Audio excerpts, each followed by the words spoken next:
Hello friends, welcome to my channel. Blood line of dragon की episode 18 के साथ हाजिर हूँ। तो अभी चलिए एक्सप्लेनेशन शुरू करते हैं।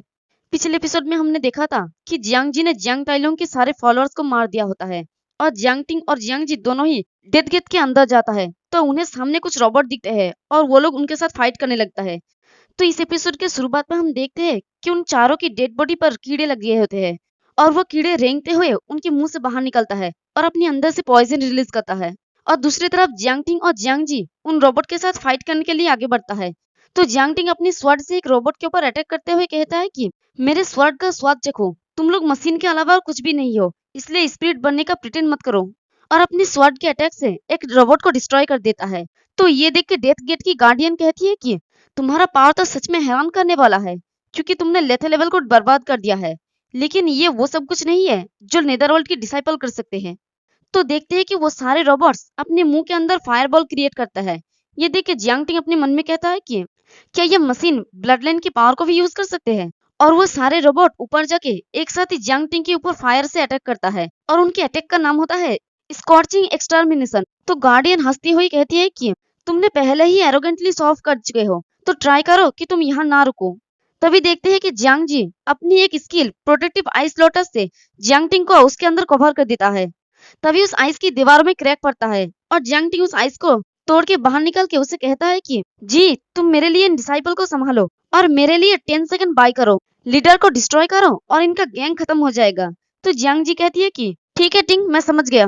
तो जियांग टिंग की बात सुन के गार्डियन हैरान हो जाती है और देखते हैं कि जियांग टिंग उन रोबोट्स को गाजर मूली की तरह काटते जाता है और आगे बढ़ते हुए कहता है कि क्या तुम्हें लगता है कि तुम्हारे पास नंबर में ज्यादा है? ये सिर्फ एक डिस्गाइज है। और अपने एक मूव जिसका नाम है मूविंग स्वॉर्ड उससे अटैक कर कर आगे गुजर जाते हैं और चिल्ला के कहता है कि मैं तुम में से हर उसको मार डालूंगा जो मुझे रोकने की ट्राई करेगा।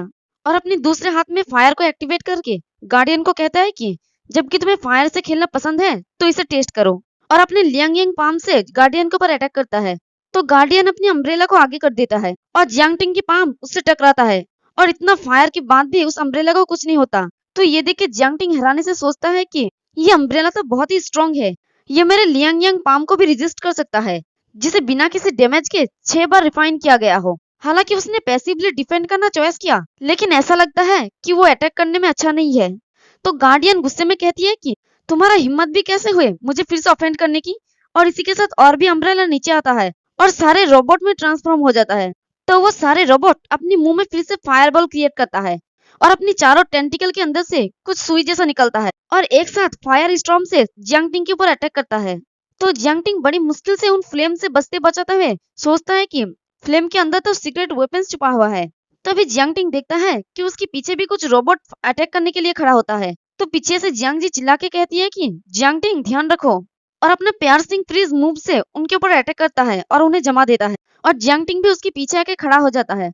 तो जियांग जी भी उसे पूछती है कि क्या तुम घायल हो? तो जियांग टिंग कहता है कि मैं ठीक हूँ, शुक्रिया तुम्हारा। तो ये देख के गार्डियन कहती है कि तो फिर चलो हम नेदरवर्ल्ड की डिसाइपल को डबल करते हैं। तो सारे रोबोट मिलकर जियांग टिंग और जियांग जी को घेर लेता है। तो ये देख के जियांग जी कहती है कि ये लोग तो लगातार आ ही रहे हैं। तो जियांग टिंग कहता है कि मैंने कुछ नोटिस किया, वो गार्ड सिर्फ मशीन को कंट्रोल करना और उन्हें ट्रांसफॉर्म करने में अच्छी है, वो खुद से फाइटिंग में अच्छी नहीं है। और उसके पास सिर्फ एक स्पेशल अम्ब्रेला है जो उसको प्रोटेक्ट कर रहा है। और इसके अलावा वो भले ही खतरे में हो, वो अपने नीचे रखा कॉफिन को कभी नहीं छोड़ता। मुझे लगता है कि मुझे उसकी कमजोरियों का पता चल गया है। तो ये सुन के जियांग जी कहती है कि बढ़िया, मुझे पता है कि तुम ये कर लोगे। तभी जियांग जी कुछ देख के बहुत ज्यादा शॉक हो जाती है और कहती है कि ये कैसे पॉसिबल हो सकता है, टिंग क्रो पॉइजन से कैसे इफेक्टेड हो सकता है। और देखते हैं कि जियांग टिंग की पूरी बॉडी में जहर फैल गया होता है। तो जियांग टिंग फिर से अपनी स्वॉर्ड को उठा के कहती है कि जी मैं उन लोगों के ऊपर अटैक करके उन लोगों को अट्रैक्ट करूंगा और तुम्हें उसकी नीचे की कॉफिन को डिस्ट्रॉय करने का चांस मिलेगा। मेरा मानना है कि उसे मारने का यही तरीका है। और जीत तो अपने ही ख्यालों में खोई रहती है। वो खुद से ही कहती है कि मैंने तो पहले ही सबको मार डाला है, तो ये कैसे हो सकता है? शायद यांग ताइलुंग चाहता था कि मैं उन्हें मार डालूं। तो क्या पॉइजन किलर्स की बॉडी में छुपा हुआ था? तो क्या मैं ही हुआ हूँ जिसने पॉइजन को रिलीज कर दिया है? अगर मैंने उन्हें रेकलेसली नहीं मारा होता तो टिंग जरूर नोटिस करता कि कुछ गलत है। मुझे ताइलोंग की बातों में नहीं आना चाहिए था। ये पॉइजन का डर मेरा था, जिसकी वजह से टिंग खतरे में पड़ गया। और हमें गेट के बाहर का सीन दिखाया जाता है। होस्ट फिर से अनाउंस करता है कि अब हमारे पास सेकंड विनर है, ये जियान तियान हु है। दोनों भाई सच में जियांग फैमिली के एग्जाम्पल हैं। तो देखते हैं कि वो भी गेट से बाहर आ रहा होता है और आते आते कहता है कि ताइलोंग, डेथ गेट में वो दोनों कैसे है। तो जियांग ताइलोंग कहता है कि क्रो पॉइजन को नोटिस करना बहुत ज्यादा हार्ड है और ये बहुत तेजी से अपना इफेक्ट दिखाता है। जब तक ग्लेबला पर पक्षी का पैटर्न बना रहेगा तब तक इसका कोई इलाज नहीं रहेगा।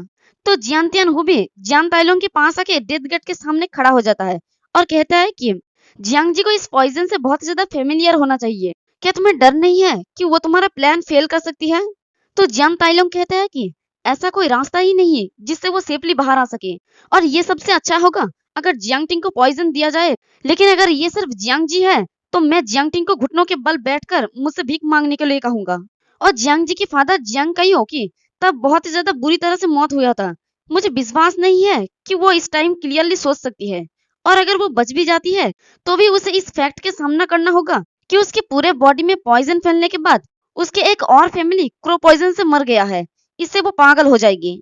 और दूसरी तरफ जियांग जी को देखते हैं जो सदमे की हालत में खड़ी होती है और सोचती है कि क्या टिंग की अंत भी मेरे फादर की तरह होगा। नहीं, मैं ऐसा नहीं होने दूंगा। ये सब मेरी गलती है, मुझे अंदर नहीं आना चाहिए था। और दूसरी तरफ जियांग टिंग उन सारे रोबोट्स के साथ फाइट कर रहा होता है और वो चिल्ला के कहता है कि जी तुम किस लिए वेट कर रही हो। और देखते हैं कि दो रोबोट जी के ऊपर अटैक करने के लिए आ रहा होता है। तो ये देख के जियांग टिंग सोचता है कि क्या उसे चोट लगी है और वो चिल्ला के कहता है कि ऊपर देखो। तो देखते हैं कि वो दोनों रोबोट जियांग जी की बहुत करीब पहुंच जाते हैं और जियांग जी तब भी सोच रही होती है कि इस सब की वजह मैं ही हूँ, मेरे बिना भी वो लोग जियांग टिंग को नहीं छोड़ेंगे। और वो गुस्से में अपने हाथों को क्लींस करता है और साथ ही अपनी पावर को रिलीज करता है और गुस्से में कहती है कि जियांग ताइलोंग, अगर मैं सरवाइव कर गया तो मैं तुम्हें डेफिनेटली कुचल दूंगा। और इसी के साथ वो अपनी पावर से उन दोनों रोबोट को फ्रीज कर देता है और उसकी आइस आगे बढ़ते हुए जियांग टिंग को भी आधा फ्रीज कर देता है और वो आइस गार्डियन की तरफ आगे बढ़ने लगती है। तो गार्डियन अपने अम्ब्रेला को आगे कर कर उसके आइस को ब्लॉक कर लेती है और अपने मन में सोचती है कि इस छोटी सी लड़की की बॉडी में इतनी ग्रेट पावर कैसे है। तभी वो अपनी अम्ब्रेला को नीचे कर कर सामने की तरफ देखती है तो वो चौंक जाती है क्योंकि उसके सामने एक बड़ा सा आइसोलोशन आइस लोटस होती है। तो जियांग टिंग उसे पूछती है कि जी तुम क्या कर रही हो। तो जियांग जी जियांग टिंग की तरफ आगे बढ़ती हुई कहती है कि जियांग टिंग तुम घबराओ मत, तुम्हें पॉइजन दिया गया है, मुझे अभी इससे डील करना होगा। तो उसकी बात सुन के जियांग टिंग कहते हैं कि पॉइजन दिया गया है, पर मैंने इसे बिल्कुल भी नोटिस क्यों नहीं किया। तो जियांग जी अपनी रबर बैंड को खोलते हुए कहती है कि मैंने हीलिंग और डिटॉक्सिफाइड की मेथड को सीखा है, मैं इस पॉइजन से फेमिलियर हूँ, इसलिए चिंता मत करो और मुझे इसे हैंडल करने दो टिंग। तो टिंग कहता है कि ठीक है और जियांग जी अपनी मन में सोचती है कि दुनिया में मैं ही एकमात्र पर्सन हूँ जो तुम्हें इस पॉइजन से डिटॉक्सिफाइड कर सकती है, चाहे जो कुछ भी हो जाए। पर मुझे आशा है कि तुम फ्यूचर में एक खुशहाल जिंदगी जियोगे। और अपनी रबर बैंड को जियांग टिंग की आंखों में बांध देता है ताकि वो देख ना पाए कि जियांग जी को भी पॉइजन दिया गया है। और इसी के साथ हमारा ये वाला एपिसोड भी खत्म होता है। एक्सप्लेनेशन पसंद आई तो कमेंट करके जरूर बताना, वीडियो को लाइक और चैनल को सब्सक्राइब कर देना। शुक्रिया।